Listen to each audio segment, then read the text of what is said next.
What if the Shield never really ended? What if the ring only paused, and one night, without warning, it started again? Welcome back to WWE Express, where we don't just watch wrestling, we dissect it, and today we're diving into one of the wildest what-if scenarios the fanbase has been buzzing about, a hypothetical Jon Moxley appearance backstage with Roman Reigns and Seth Rollins. Before we go further, let's be crystal clear, this is speculative fan analysis, born out of online chatter and nostalgia, not a confirmed event. Moxley remains firmly entrenched in AEW under contract, and there's no real indication of a crossover happening. But wrestling has always lived in the space between what happened and what could happen, and today we're going to explore why this particular fantasy hits so hard emotionally, even if it never crosses over into reality. If you're new here, hit that subscribe button right now, because we break down storylines like this every single week, and you don't want to miss what's coming next. So why does this scenario captivate people so deeply? Because the Shield wasn't just a stable, it was a philosophy. Three men who entered through the crowd, dismantled the hierarchy of WWE, and rewrote what a faction could mean in modern wrestling. Roman Reigns became the cornerstone of an empire, a figure who redefined dominance on his own terms.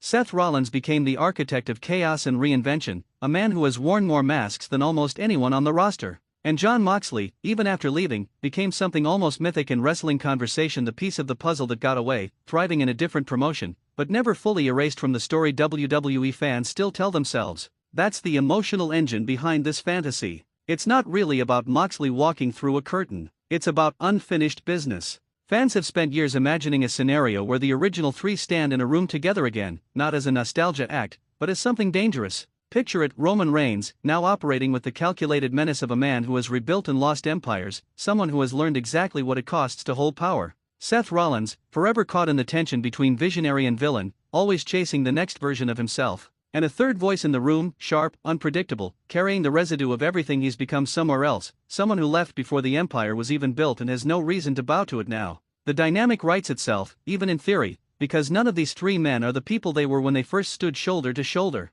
That's what makes this so much richer than a simple reunion angle. A reunion built purely on nostalgia is easy, comfortable, and frankly a little boring in modern wrestling storytelling. What makes this kind of speculative booking so fascinating from a storytelling lens is the tension it would create immediately. The Shield was never a group without cracks, even in its prime. There were subtle power struggles, moments where loyalty was tested before it was reaffirmed, moments where you could see the seeds of the eventual breakup long before it happened on screen. It's worth remembering just how that original breakup unfolded, because it colors everything about how a hypothetical reunion would need to be handled. The group didn't fracture over a petty disagreement. It fractured because two of its members chased individual glory while the third grew suspicious that the brotherhood was becoming a means to an end rather than the end itself. That betrayal, staged years ago now, still echoes through how fans imagine these three men interacting. You can't just erase that history with a handshake. Any writer worth their salt would need to acknowledge that the last time these three stood together as equals, it ended in a steel chair and a walkout. That's not something you paper over with sentimentality.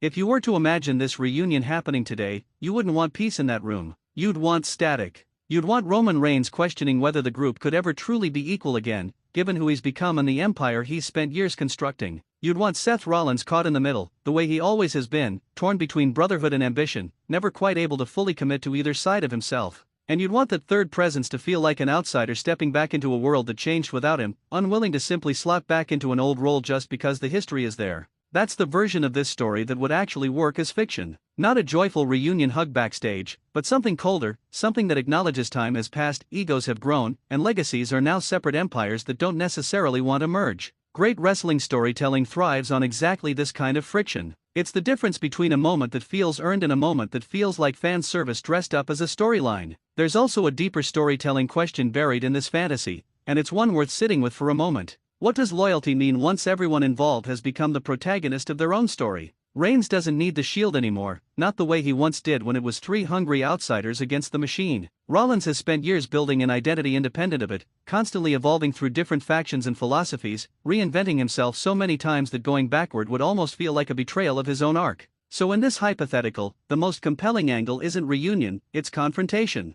Three men measuring what remains of a bond against who they've each become in the years since. That's the kind of psychological wrestling storytelling that elevates a stable reunion from spectacle into genuine drama worth caring about. Think about how this could theoretically play out in a locker room setting, purely as a fictional exercise. No pyrotechnics, no entrance music, just three men in a hallway, and the air suddenly feeling different. The kind of scene that doesn't need a single word of dialogue to communicate history. A nod that means something and a stare that means something else entirely. That's the version of this story that would actually resonate with longtime fans, not because of what's said, but because of everything left unsaid. There's another layer worth exploring here too, and it has to do with how audiences project their own relationships onto these characters. Wrestling fandom has always worked this way. We watch three grown men in a fictional hallway and somehow see our own falling outs, our own reunions with old friends, our own complicated histories with people we used to trust completely. That's why a scenario like this generates so much conversation even when everyone involved knows it's purely speculative. It's not really about Moxley, Reigns, and Rollins specifically. It's about the universal experience of watching people who once meant everything to each other try to figure out if that still means something now. And that's really the takeaway from exploring speculative scenarios like this one. The reason fans keep returning to the idea of Shield reunions, in whatever form, real or imagined, is because it taps into something universal. The fear that growth pulls people apart. The hope that shared history still means something even after everyone involved has changed beyond recognition. Wrestling, at its best, uses larger-than-life characters to tell very human stories, and the Shield's mythology has always been about brotherhood forged in defiance, then tested by ambition, and finally reshaped by time itself. Whether or not something like this ever happens for real, and again, all signs point to it staying a fantasy given current contractual realities across promotions, the fact that fans keep building this story in their heads tells you everything about how powerful that original trio's chemistry truly was. Great storytelling doesn't need to be confirmed to be meaningful. Sometimes the version we imagine says just as much about what we want from these characters as anything actually booked on television. It says we still care. It says the work these three men did together left a mark that hasn't faded, even years later, even across different promotions and different chapters of their careers. So here's the real question we want to leave you with. If a scene like this ever did unfold, even hypothetically, what should the first words spoken in that room actually be? Forgiveness? Suspicion? Silence stretching just long enough to say everything without saying anything at all? Drop your version in the comments, because we read every single one, and some of the best breakdowns on this channel started with a fan theory exactly like that. That's it for today's deep dive here on WWE Express. If you love these storyline breakdowns, character psychology, and speculative booking discussions, make sure you're subscribed and have your notifications turned on, because we're covering the ongoing Bloodline saga, the rise of new power players, and plenty more fantasy scenarios just like this one very soon. Until next time, keep believing in the story, because in wrestling, the best chapters are sometimes the ones that never officially get written.